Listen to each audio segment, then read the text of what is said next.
Moi, je suis fille de militaire, donc j'aime l'armée.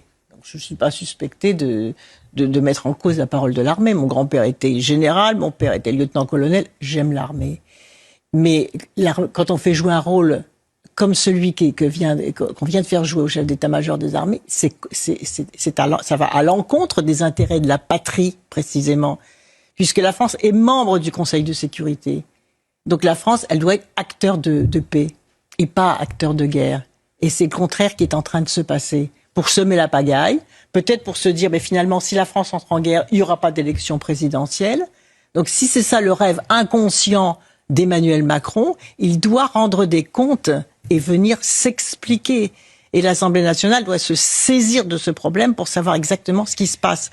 On n'a pas le droit de faire peur à une nation tout entière. On n'a pas le droit de plonger dans l'anxiété les nouvelles générations. On n'a pas le droit de laisser encore s'effondrer la natalité. Parce que si on raconte ça aux jeunes aujourd'hui, ils vont dire « Ah bon ?